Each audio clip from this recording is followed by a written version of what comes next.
Knowledge is power. Information is key. And that is why we aim to unlock the doors of opinion, unveiling the stories that need to be told. Join Omobola Sandra and Sage Babalola on the Morning Express on Mainland 98.3 FM from 5 a.m. to 11 a.m. as we invoke the thought-provoking discussion, tackle the tough questions, challenge assumption, and give a voice to the unheard. This is the Morning Express on Mainland 98.3 FM. Welcome on board the Morning Express. Good morning.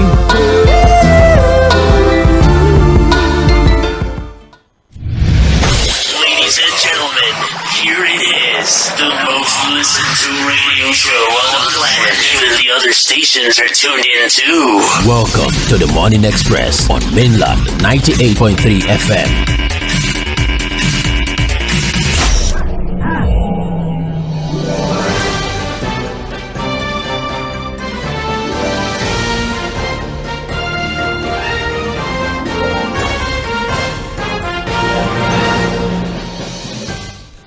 Good morning and welcome to Trends in the Papers on Mainland 98.3 FM. My name is Omobola Sandra.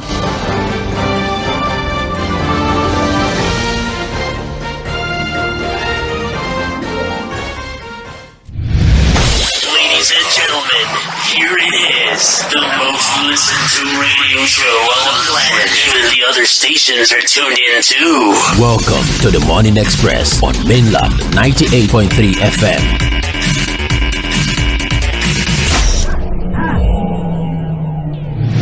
You are listening to the Morning Express on Mainland 98.3 FM. Good morning.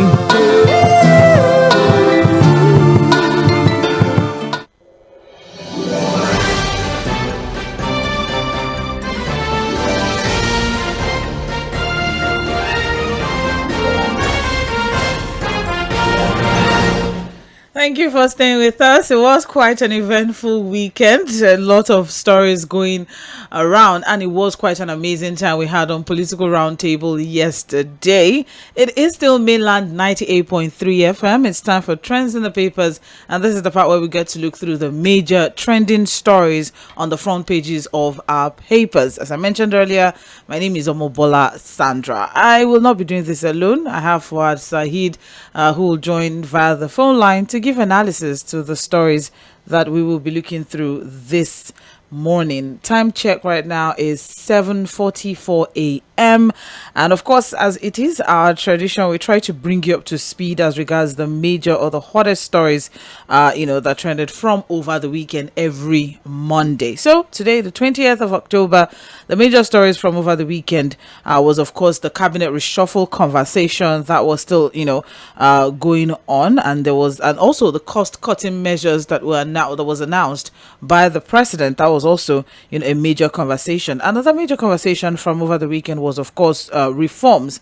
World Bank and IMF face some sort of backlash amid rising inflation, petrol costs. People are saying, you got us to this point, what exactly are you saying now? So it was quite the conversation as well. Well, other stories that trended over the weekend was the unfortunate story of the helicopter that the crashed helicopter, the NNPCL crashed helicopter. Reports came in over the weekend that 2 bodies had been found, and some of the bodies still, or some of the the rescue operation is still ongoing, and it was quite a terrible one for a lot of people. It was a good one, at least bodies were found. But then another hot story from over the weekend was Wike and beggars in Abuja. Whatever that was, is still a story that definitely updates are still coming in.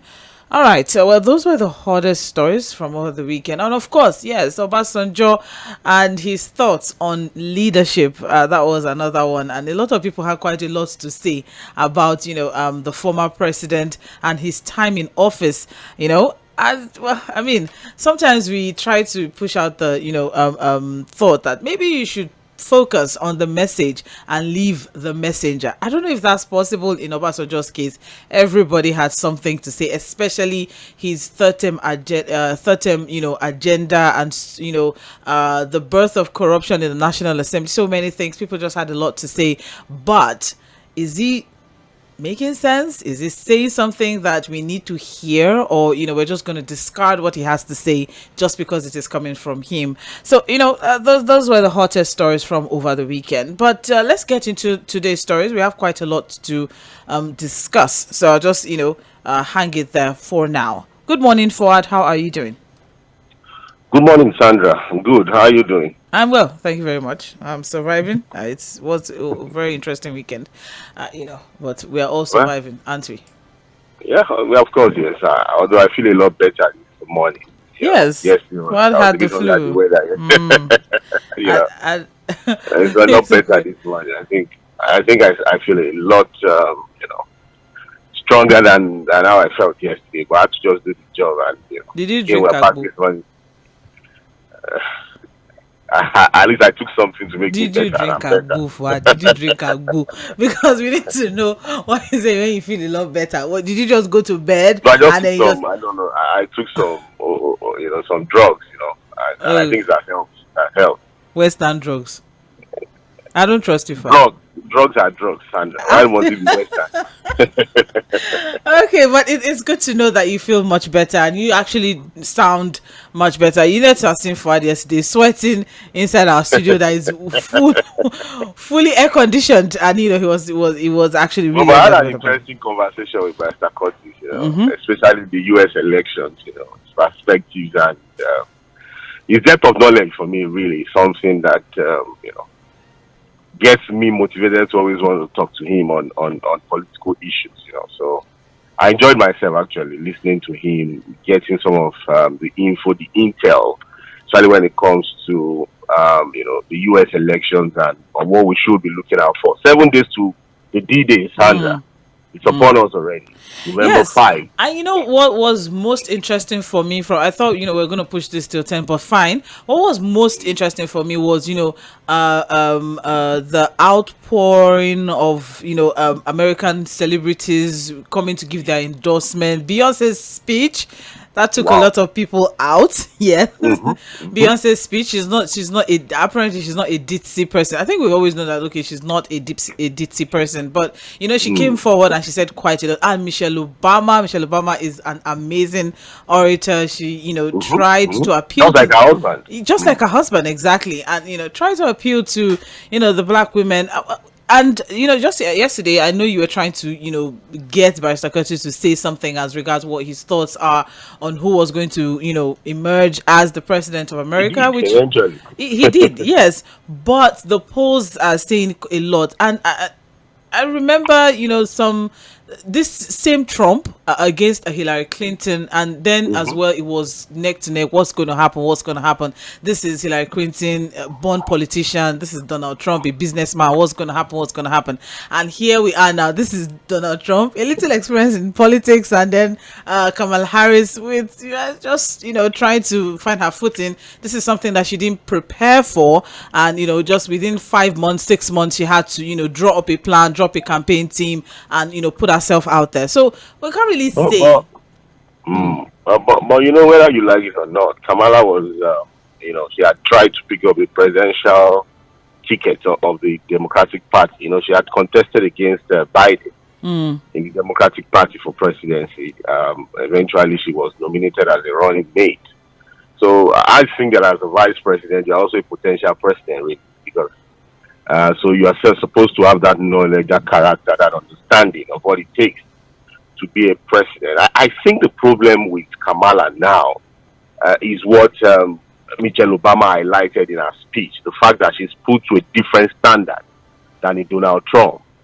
Kamala cannot be Kamala, but Donald Trump can be Donald Trump. So whenever she makes a statement, the scrutiny, and people are thinking it's a bit sexist, really. Because she's a woman, so people don't really trust women, or maybe Americans are not really ready for a Madam President. A Madam President, and so whenever she talks, whenever she makes statements, whatever she says, the scrutiny is more than when Donald Trump doesn't even say anything. Comes up with all these vague conspiracy theories and all of that. People just accept it and take it. But, up till now, you still see some sections of the American media telling you that, look, she needs to still do more. They don't know her. She's not really speaking to the real issues, So, despite all she has said.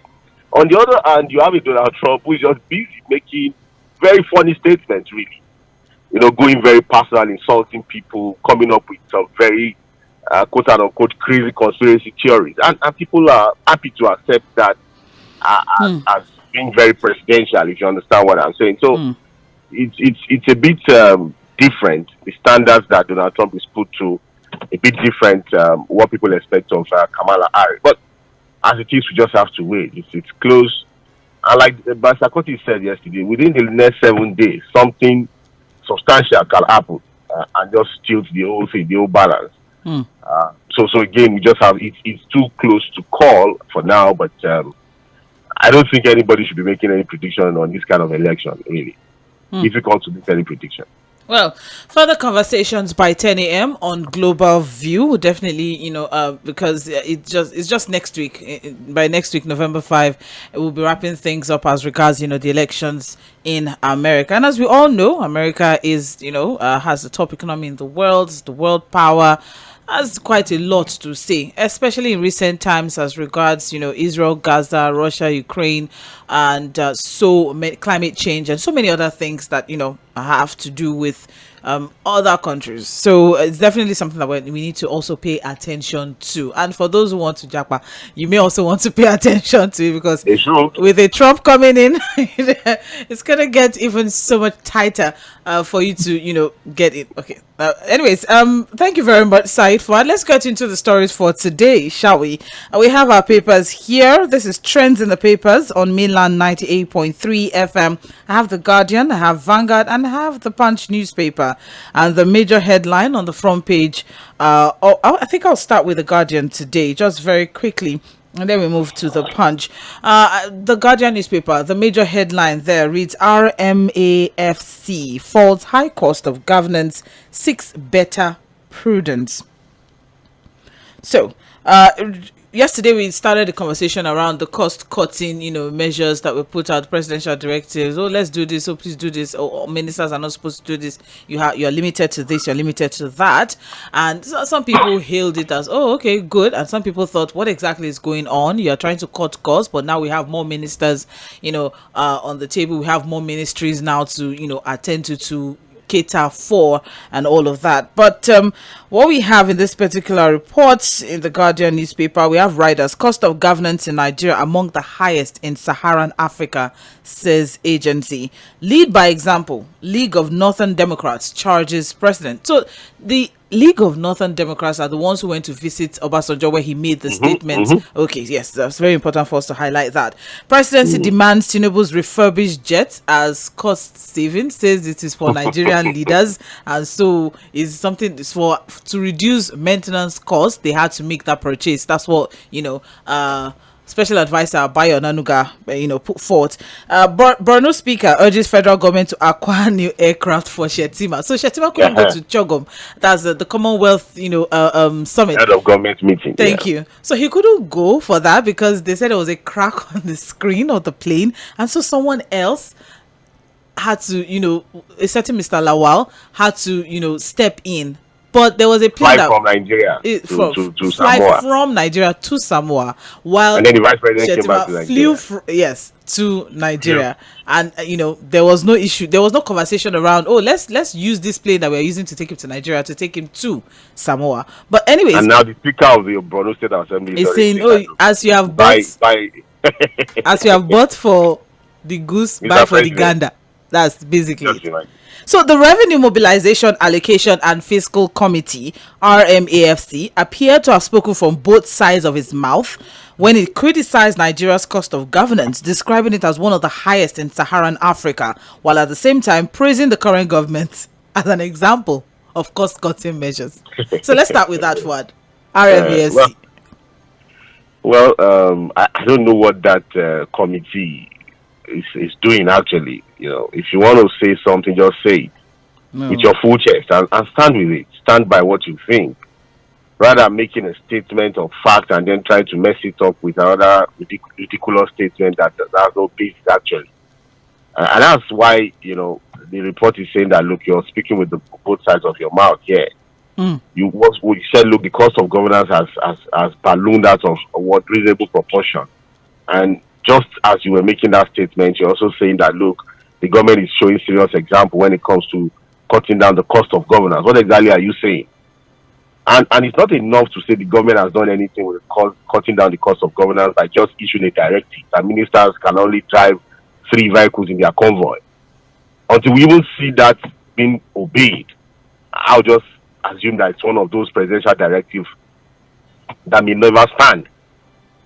But the reality is that this government particularly has not shown anything substantial, has not shown any commitment to cutting down the cost of governance. This was a government that also promised to implement the ʟᴏᴜ report, even formed a committee, if you remember, Sandra. Because if there's going to be anything as a deliberate attempt to cut down the cost of governance, it will be the implementation of the ʟᴏᴜ report.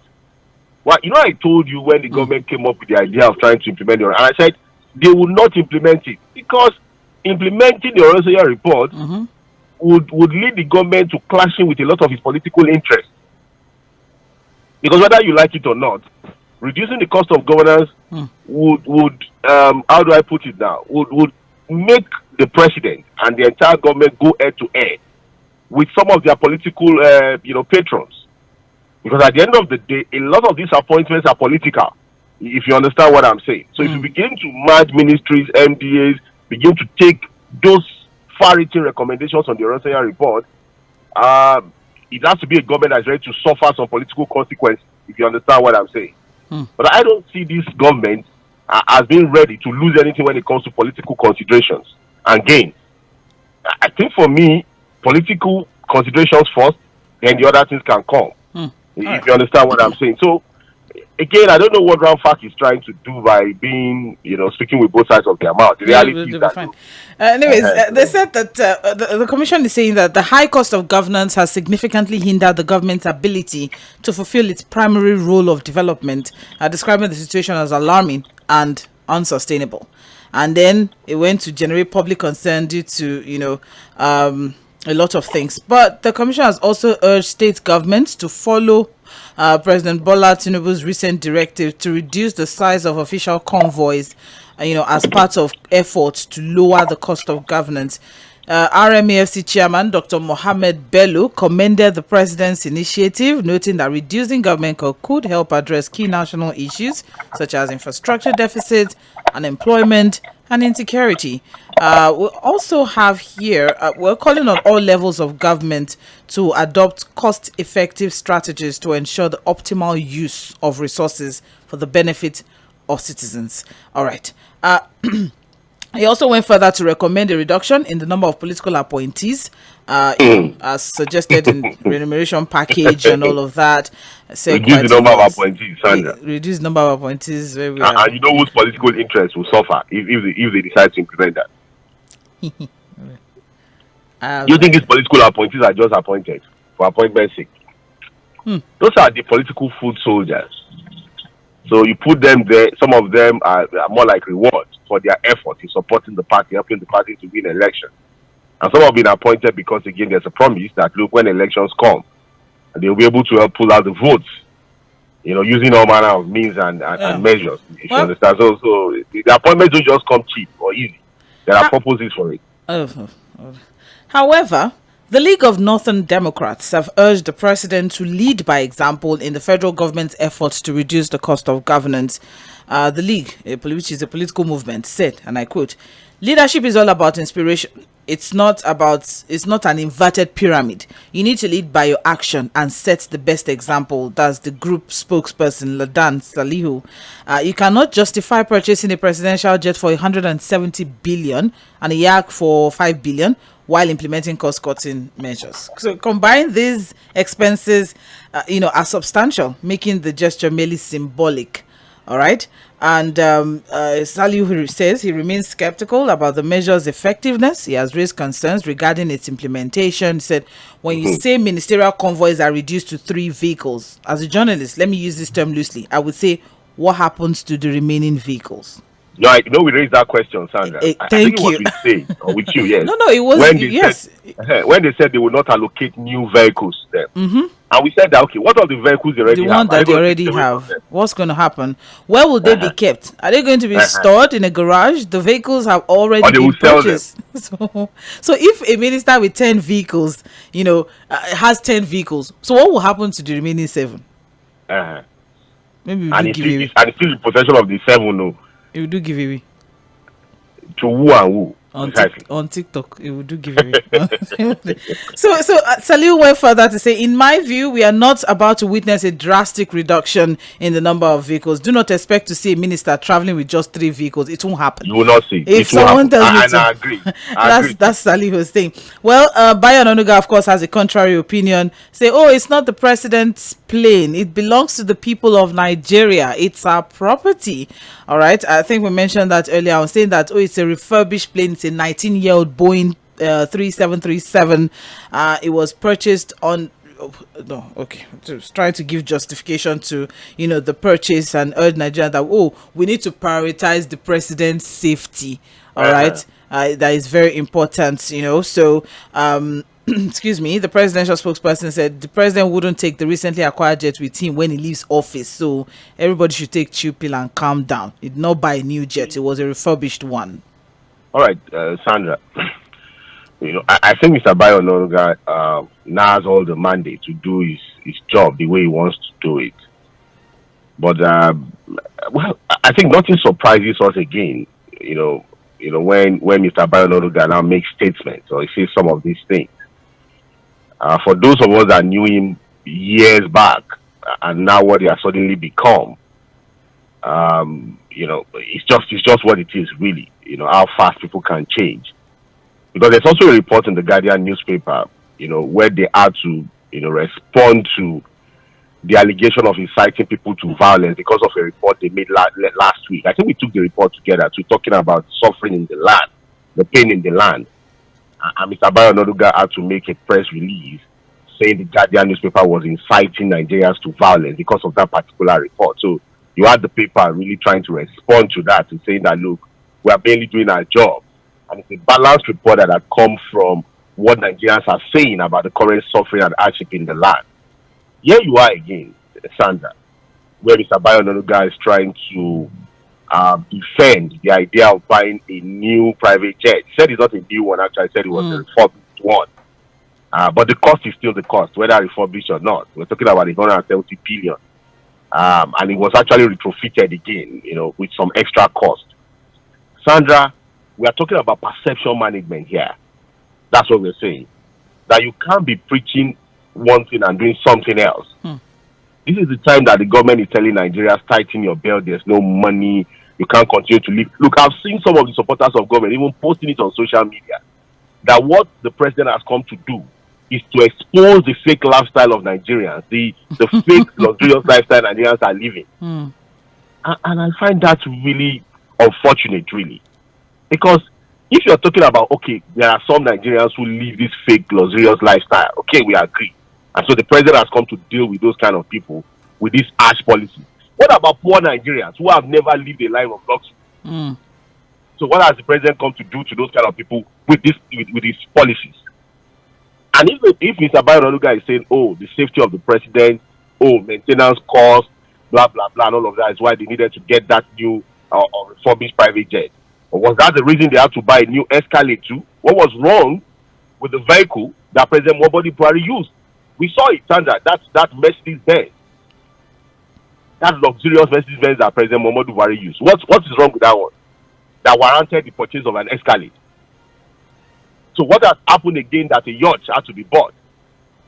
What happened again that a whooping 21 billion had to be used to renovate the house of the vice president? Even if they are not going to take it away, the spending pattern says a whole lot about what is going. It's not even about whether they own it or not. We are talking about the spending pattern. that is at complete variance to what they are preaching and telling other Nigerians. That's what we are saying here. And I assume, I keep imagining in my mind that, just imagine that Mr. Bayo Onanuga was speaking for an opposition political party. What he will be saying now, far worse than what the opposition is saying now. Because we know him. But now, because you are in power, you want to look. He can continue to do his job the way he thinks he wants to do it. But Nigerians are not foolish. Nigerians are not stupid. We know what we know. And the reality is that when it comes to the cost of governance, when it comes to prudent management of government resources, this government has not shown any example. That's just what it is. All right. Thank you very much, Said Fuad. It's 7 minutes past 8, and you are listening to Mainland 98.3 FM. Moving further, still on that particular conversation, Bayo Onanuga still went further to say people should try to prioritize the safety of the president. I'm not sure anybody wishes our president to go and crash in the air. We want his safety so that he can hand over to whoever wants to take over from him, and that's Bayo Onanuga, coming in trying to defend the purchase. So what happens to the safety of ordinary Nigeria? Oh, the new jets. It's okay. Well, no. We nobody wishes the president dead. No. Never. We will continue to pray for his safety as the president of the Federal Republic of Nigeria. But as Bayo Onanuga thinks people should prioritize the safety of the president, can he also tell us what the government is doing to prioritize the safety of Nigeria? Sandra, there is trouble brewing in the north as we speak. The level of insecurity in the north is getting out of hand. In fact, I'm sure you have seen the report over the weekend. Or I think even from last week, it was just not really captured. And I'm surprised that we didn't really capture, the paper didn't really capture the issue of the darkness, the blackout in the north. Oh, yeah. I'm sure you have seen the story. Very reported but severally. You have to dig deep into the Daily Trust the to get Daily Trust. Yes, because the report is saying that look, most parts of northern Nigeria is total blackout now, and the problem is that look, insecurity is making it extremely difficult for the repair of damaged transmission lines, especially the one in Mangu and Shiroro between Kaduna and Niger State. And that's the largest, really, from the generation and transmission lines that have been damaged by these bandits. Because of the fact that we can't even access that area, because of the activities of bandits, terrorists, and all these guys, most parts of the northern Nigeria as we speak are in darkness, blackout. The effect of insecurity in the north as we speak. And you can understand that, look, most parts of the north actually rely on the national grid. Not like the southern part of the country where there are really alternatives for people, if you understand what I'm saying. So leaders of the north are complaining seriously about that situation. People are now paying serious money to charge their power banks. Now, for people who can run on generator, look at the cost of PMS in the north, in the far north actually, Sandra. We are the only ones in Lagos that are buying at 1,050, 1,001. Oh. In the far north, we are talking about 1,006, 1,007 in some places. To make the things more difficult for them now, blackouts in most parts of the north, because they cannot access where these damaged transmission lines are because of the activities of bandits and these terrorists. So we see, when we talk about these things, I keep telling people it is in our best interest for the president to perform. It is in our best interest for the president to succeed. But we're not going to be psychophants, and we're not going to be unreasonably critical. We're going to bring the facts on the table to look at the figures and the facts. Look, opinions may vary, opinions may differ, but the fact is the fact, Sandra. And the fact is that, look, there's a lot that this president has not been able to do. So many promises, so many headline-making statements, but when it comes to performance, look, Sandra, the facts are showing that things are not going on well for the country. That's what we are saying. All right. Now let's look at in a related, news or in a related report. Borno State House of Assembly Speaker Abdul Karim Lawan has called on the federal government to procure a new aircraft for Vice President Kashim Shettima, citing safety concerns arising from multiple technical issues with his current designated plane. And Lawan has expressed concerns about Shettima's safety, because he's representing the president a lot at international engagements. okay, because something hit the windshield now, we should buy a new plane for him. And before you know now, it is the Speaker of the Borno State Assembly. I'm sure reps from Borno State and senators will also raise that motion in the National Assembly. Is his home state. That's so. Again, are you going to blame them? What is good for the goose? I mean, it's good for the gander. So if you get for the goose, get for the gander as well. We should also prioritize the safety of the vice president. That's what they are saying. And that's why you saw that the vice president said, no, I'm not going to go to Chogo, I'm going home. I guess he's annoyed. Why do you give me an aircraft that something will hit the windshield? Why am I using an aircraft that keeps developing force? We don't know how truthful that is or not. So maybe that was the statement the vice president was trying to make by saying that, you know what, I'd rather go home than go to Chogo. I know the interesting thing, in trying to maybe clear off on Bayonanuga's statements, Lawan went further to say, and I quote, "The vice president's life and that of his team remains at risk with the continued use of an unreliable aircraft." And then you remember what juxtapose that against Bayonanuga saying, "Oh, the safety of the president that Obasanjo bought since 1999, and that's what they've been using." As my mind tells me.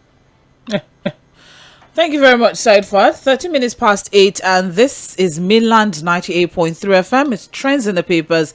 We're looking through the major stories trending on the front pages of our papers this morning. And the major story on the front page of the Guardian newspaper is what we currently are wrapping things up on. And that's RMAFC faults high cost of governance, seeks better prudence. The story is on page 6 of the Guardian newspaper. You can get further details there. And that's all we can take from the front page of the... Oh, there's a story here. Dangote backs CNG drive. Invests over $280 million in trucks and infrastructure. And that is on page 29 of the Guardian newspaper as well. And we have here NIWA to phase out wooden boats on island waterways. MD assures, oh, that would be a good one. Oh, that would be... Safety on water transportation. Because you enter those boats... They look like canoes. The old canoes. Yes. Look, Sandra, if you go to our local riverine communities, and you have to take those canoe boats. I've been on boats that, what they do basically is that, because the boats are so weak and they have all these problems, water comes in while you're on the water, but they keep, scooping water out. As the water is coming, they scoop it out. And you are moving, you're actually on water. I've witnessed that, when I served in Taraba State. There's this Tonga River. That's the only, you have to cross the river to get to where I was serving, the Tonga community. And while you are on water, on the boat, water is coming in, they are scooping water out of it. All these dingy wooden boats, and we've been seeing people losing their lives with the Niger State story, parts of Kwara State. I think when it comes to water transportation, whatever NIWA needs to do, really, to bring home safety of water transportation, I think it should do. But the investment part of it will also be a problem. Are they going to buy new boats for them? So what are they going to do too? Because this is a major transportation for people who have to, who live in riverine communities without access to roads. So there are no roads in these places. They have to be on water to get to their different communities. And these are the boats that are available to them. So if NIWA is saying don't use wooden boats, which I support actually, what are they going to do? What are the alternatives? What's are the alternative? Where they're moving to? So that's the issue, really. Well, that's a wrap for the Guardian newspaper. That's all we can take from there. Moving on now to the Punch newspaper. The major headline on the front page of the Punch reads, again, varsities face lockdown as workers begin strike today. They've given quite a number of notices. That's the non-academic staff union, over the... they've been talking, they've been giving a lot of notice. There was one time it was 21 days, there was one time it was 14 days. They just kept, giving some time. But anyways... Now they're going on strike today. Yes. Non-teaching staff have shut varsities, offices, gates, ministries and mom as minister quits on Wednesday. The Joint Action Committee of the Non-Academic Staff Union of Educational and Associated Institutions, and that's NASU, and the Senior Staff Association of Nigeria Universities, SANU, has vowed to indefinitely shut down all activities in the universities across the country from today, when they embark on indefinite strike. And the statement was made available and signed by the National President Mohammed Ibrahim Sano and General Secretary NASU Prince Peters Adeyemi, saying that the ultimatum it gave the federal government over its withheld salaries expired Sunday night. So what? Remember, when President Tinubu came into office, and he offsets, the withheld salaries of ASU, that the 9-month long strike that I think it was 8 months or 9 months, again 2022, okay, and for Sano or for Nasu, theirs wasn't the attention wasn't paid to them, and they had been speaking out since then. What about us? What about us? What about us? So now, on that context now, on that pretext now, they are asking for the payment of 4-month withheld salaries, improved remuneration, earned allowances, and implementation of the 2009 agreement with the government. Well, that should happen. I'm hoping that now that there's a new Minister of Education, Professor Tari Mama was a complete failure as Minister of Education, I must tell you. And surprisingly so, too, because of his background and what people had known of him. He was just, You were surprised? Look, he was not an educator. But if you look at the fact that he's a professor, one would expect that at least his performance would have been a lot better, if you understand what I'm saying. Okay. And also the fact that he was just involved in too many controversies, the age for jam. I think that was it for a lot of people. A lot of people, and I said, no, at this point, even the fact that he wasn't able to even reasonably resolve the problem with this across the border certificates from Benin Republic and Togo, and even his handling of that particular one is also very questionable.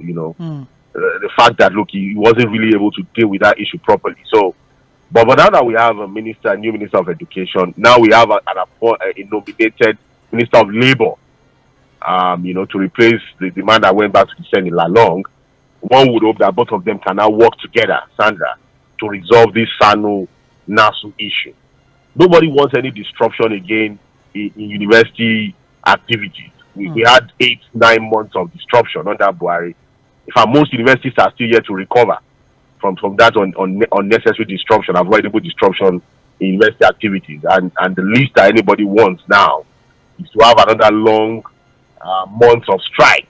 Because look, even if lectures are going on, SANU, NASU have the power to shut down activities in schools because the administrative offices are not going to work. You can't even do anything administrative. And a university is a combination of both academic and non-academic for it to function optimally. So we hope that the government will pay attention because we are talking about even another 2009 agreement, apart from even the withheld salary standard. There are still issues around a particular agreement as far back as 2009. Can we just resolve all these things so that we can have some level of stability in university education in Nigeria, especially public university education in Nigeria?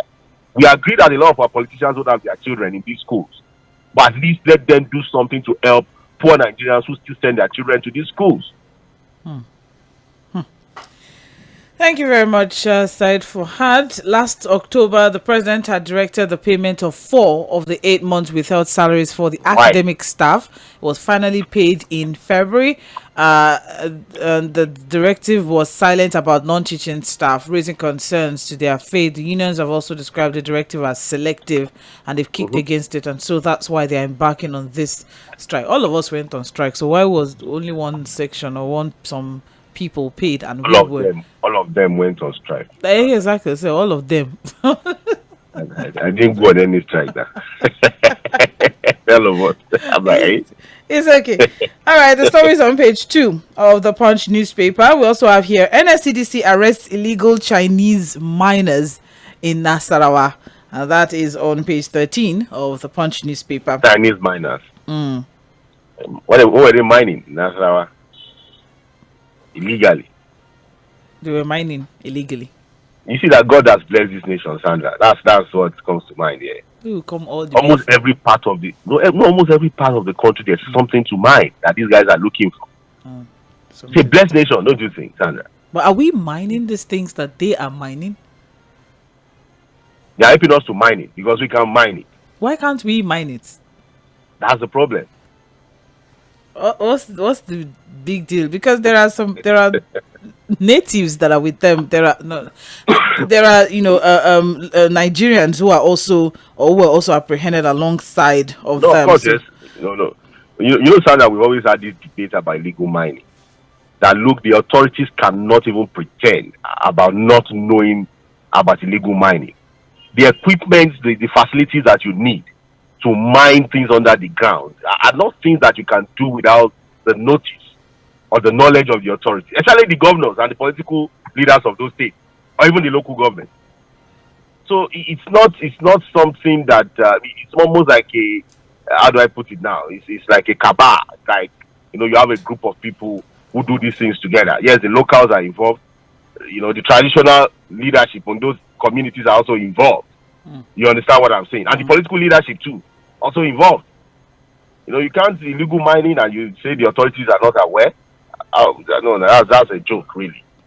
But so it's just what it is, really, because when it comes to the mining sector, and I think that's one major area Minister Jᴏɪṛ Aᴊɪṕ has had to confront. The fact that illegal mining is widespread, and to now, reorganize that entire sector to make it legal is a big problem, really. All right. Thank you very much, Said, that story is on page 13. Also, another hot story on the front page of The Punch. The helicopter crash. Family demands body of missing NNPCL worker. That's on page 13 as well. We also have here the CNG conversation. Dangote has invested over $200 million in conversion and others. That's on page 20. The experts are saying that, look, even the so-called CNG we are talking about are better used on articulated vehicles, trucks. And I think, basically, Dangote, for example, has a $280 million to invest. So that should not even be a conversation to ordinary Nigerians who don't have 1,000 naira to invest. You understand? The man is a businessman who has the money to invest. So it's a different case entirely for him. Because again, I'm sure that the guy is looking at cost-cutting measures, or now he's able to move his goods around. He's a manufacturer beyond even petrol. He manufactures a whole lot of things. So I'm sure the cost of moving these things around is what he's also looking at. He has the money to be able to harness the opportunities that comes with CNG, a revolution that the government is preaching about. But we are talking about ordinary Nigerians. Where are they going to get $1.2 million to convert their vehicles? We only have about 50 CNG stations across the country. So because people are going to jump into that conversation now to now begin to say, oh, you see, a Dangote is already thinking ahead. He's thinking of now because he has the resources. Many Nigerians don't have the resources, and it cannot be an alternative for now because the infrastructure is not even available. Thank you. And you cannot come up with a long-term solution for an immediate problem, especially for poor Nigerians. Thank you very much, Said. It's very important for you to highlight that and clarify that for a lot of people. Appreciate the stories on page 20 of the Punch newspaper. 25 minutes past 8, and you're still on to mainland 98.3 FM. And still on the front page of the Punch newspaper, above the masthead, we have here EFCC to track funds as local government autonomy begins in November. And the story is on page 2. So, barring any last-minute resistance from state governors, direct payment of statutory allocation will kick in by November. The national president, NULGE, that's National Union of Local Government Employees, Hakeem Ambali, disclosed the latest information during an exclusive interview. And this is as Economic and Financial Crimes Commission, EFCC, assured of its commitment to diligently monitoring and tracking expenditures of the 774 local government chairmen from the revenue disbursement allocated from the federal government every month. So this is a very interesting turn of events. This is state governors that they have taken local government funds from them. This is state governors that are going to be removing, is it 30%, 15% for regional commission? Yes, 15%, I'm correct. 15% for regional commission. And this is, these are state governors that they had already, tried to, You see, Sandra. There's another story that I just want to put this again, and it's still in the Punch. It's not on the front page, but it's in the Punch newspaper. Tight grip. Governors devise new strategies to keep local governments under control. So that story is in the paper. You have to dig deeper for it. Now, despite its significance to progress and development at the grassroots, local governments in the country have been treated as personal estates of governors who have shown little or no regard to that tier of government. So virtually everyone agrees that governance at the grassroots level is critical to the authoritative allocation of values in any civilized, society. So without a doubt, the extant law partly to blame for a lot of things that have happened in recent times. But then, governors have found a way to keep their political parties relevant at the local government level at all costs, regardless of their own popularity or record of performance. So arguably, nowhere has this recently been demonstrated than in Edo State. Obaseki, when I don't think it's only Edo State too. I think it's all the local government that elections that they've had in recent times, about 15 or so of them. I think all of them have clearly, demonstrated. I've just basically written results and announced just what it is. Don't let us waste too much time. It's okay. So state governors taking advantage of poverty in rural settings hardly implement genuine empowerment programs. The development has continued to fuel. So where elections are held, they handpick their loyalists, many of whom help mobilize support for them during their own electioneering campaigns. So so many other strategies that state governors have, tried to put in place in order to still ensure that their claws are still deep into the local government funds. You see, Sandra, particularly about the EFCC saying they are going to track funds. You see, these are just mere statements. They are not going to track nothing. How many funds have they tracked with the governors?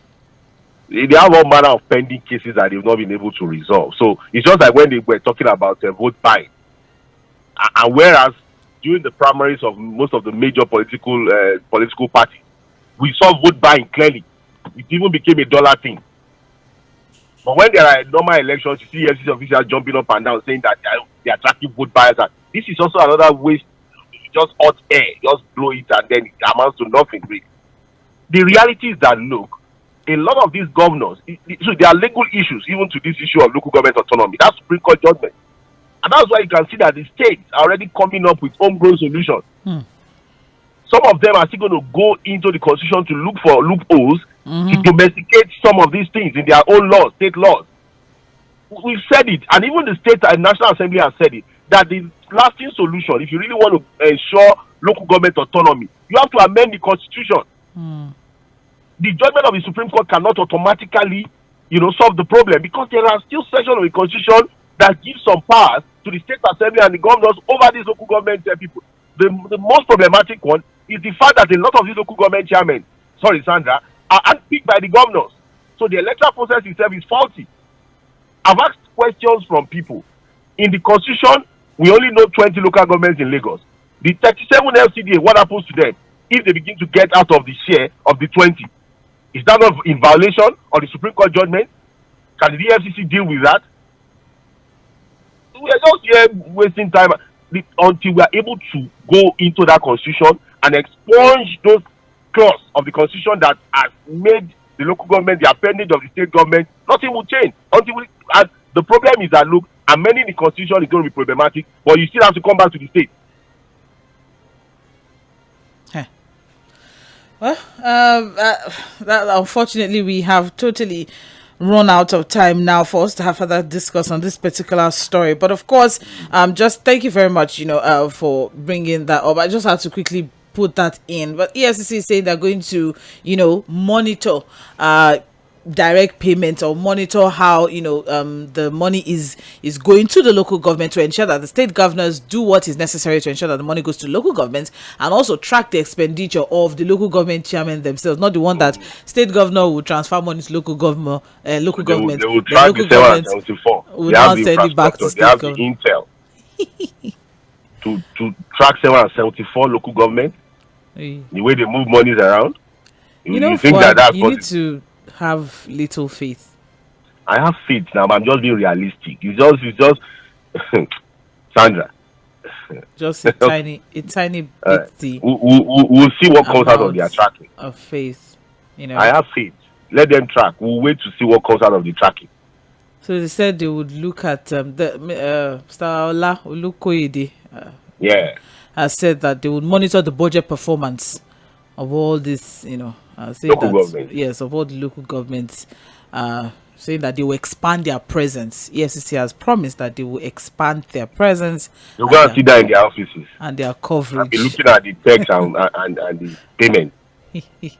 That's all I have to say for her. Thank you very much. All right, and we also have here, Army begins enlisting ex-soldiers to bridge manpower shortfall. That's on page 8. Good idea. Good idea. Recall the ones you can recall. Who are interested? Who are interested? Yes. Yeah, good one. And the major headline, of course, on the front page of Vanguard, it's an unfortunate story, but we just have to take it. Pressure mounts on the naira and falls to 1,740.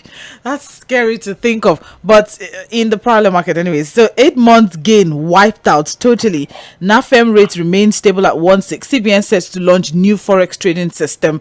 Parallel market declares project further depreciation. Monetary fiscal authorities hold divergent views. NLC to IMF, you are behind Nigeria's economic woes to stop saying what you are. And that's another interesting story. Yes, it was also on the front page of the Punch, but unfortunately we couldn't take it. NLC is saying that, why are you, what are you saying? Yes, you are the one that told us to remove some. It's a very interesting. It's a local issue. These are domestic. They don't have any. That's IMF. NLC is telling IMF that you are the one that is doing it. And there's also a story in I think in the Punch or which other of the papers that look, the government is looking at reforming some tax system to generate more revenue, so as to be able to access more loans from the World Bank. Sandra. That's on page 19 of the Punch newspaper. Yes, a tax overhaul. They would like to, because the federal government is trying to access $750 million World Bank loan. Okay, and they have to show in their books that, look, we've done the needful to be able to get the money. All I have to say is, let us know that